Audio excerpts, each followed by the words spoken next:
اب سے کچھ عرصہ قبل یہ انکشاف ہوا تھا کہ فیصل واؤڈا نے انتخابات لڑنے کے وقت اپنی امریکی شہریت چھپائی تھی۔ تاہم تازہ اطلاعات کے مطابق دوہری شہریت ہی وہ واحد شے نہیں جس کے بارے میں انہوں نے الیکشن کمیشن میں جھوٹ بولا۔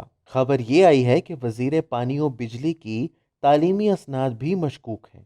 فیصل واؤڈا کا دعویٰ تھا کہ انہوں نے ایک امریکی یونیورسٹی سے گریجویشن کر رکھا ہے، لیکن کاغذات نامزدگی بتا رہے ہیں کہ انہوں نے صرف بی کام کیا ہے۔ فخر درانی کی رپورٹ کے مطابق فیصل واؤڈا کو آرٹیکل 63(1)(c) اور 62(1)(f) کے تحت اسلام آباد ہائی کورٹ میں اپنی دوہری شہریت چھپانے اور اپنی امریکی شہریت سے متعلق حلف اٹھانے کے سنگین الزامات پر عدالتی مقدمات کا سامنا ہے۔ تحقیقات سے ثابت ہو رہا ہے کہ فیصل واؤڈا کی تعلیمی اسناد اور انکم ٹیکس کے حوالے سے ان کے دعووں کے بارے میں حیرت انگیز تضادات ہیں۔ عدالت کے سامنے انہوں نے دعویٰ کیا تھا کہ 2009 میں انہوں نے 5.16 ملین روپے ٹیکس ادا کیا، تاہم ایف بی آر کے آن لائن ریکارڈ سے اس دعوے کی تصدیق بھی نہیں ہو سکتی۔ ٹیکس ریکارڈ سے پتہ چلتا ہے کہ 2009 میں انہوں نے کوئی ٹیکس ادا ہی نہیں کیا۔ دوسری جانب واؤڈا کی سابق اہلیہ نے بھی ان پر کچھ سنگین الزامات عائد کیے ہیں۔ ان کا کہنا ہے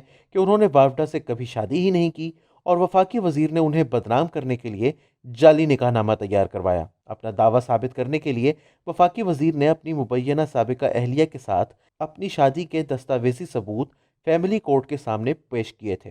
انہوں نے سابقہ اہلیہ کے ان کے سابق شوہر کے ساتھ نکاح فسخ ہونے کا سرٹیفکیٹ پیش کیا اور اپنی اور اہلیہ کے درمیان ہونے والی شادی کا نکاح نامہ بھی پیش کیا۔ واؤڈا نے فیملی کورٹ کو آگاہ کیا کہ ان سے شادی کرنے کے چند ہی ماہ کے اندر سابقہ اہلیہ اپنے سابق شوہر کے ساتھ دوبارہ مل گئی۔ تاہم فیصل واؤڈا اور ان کی سابقہ اہلیہ کے درمیان خلا نامے کا کوئی ریکارڈ نہیں۔ 2 فروری 2011 کو فیصل واؤڈا نے ریاست کے خلاف سندھ ہائی کورٹ کے سامنے فوجداری ضمانت کی درخواست نمبر 143 دائر کی تھی، جس میں واؤڈا نے حلف کے تحت کہا تھا کہ وہ ایک اعلیٰ تعلیم یافتہ شخص ہیں جنہوں نے نیو پورٹ یونیورسٹی امریکہ سے بیچلرز کی ڈگری حاصل کی ہے۔ وزیر کے حلف کے تحت غیر ملکی تعلیم کا خود ہی انکار ہو جاتا ہے۔ 11 جون 2018 کو انہوں نے الیکشن کمیشن آف پاکستان میں اپنے کاغذات نامزدگی جمع کرائے، جس میں انہوں نے لکھا کہ انہوں نے بی کام کیا ہے۔ اسی ضمانت کی درخواست میں واؤڈا نے خود کو ایک مثالی تاجر ثابت کرنے کے لیے دعویٰ کیا تھا کہ انہوں نے صرف 2009 میں انکم ٹیکس کے حساب سے 51,69,308 روپے ادا کیے۔ تاہم ایف بی آر کے آن لائن ٹیکس کے اعداد و شمار میں 2009 میں فیصل واؤڈا نے کوئی ٹیکس ادا ہی نہیں کیا۔ فیصل واؤڈا اول دن سے ہی پی ٹی آئی حکومت کے متنازع ترین کرداروں میں سے ایک ہے۔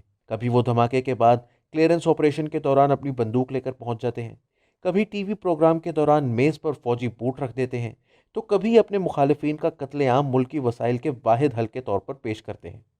لیکن دوہری شہریت سے متعلق غلط بیانی اور اب جعلی ڈگری جیسے معاملات نے وفاقی وزیر کے لیے صورتحال اور بھی پیچیدہ بنا دی ہے۔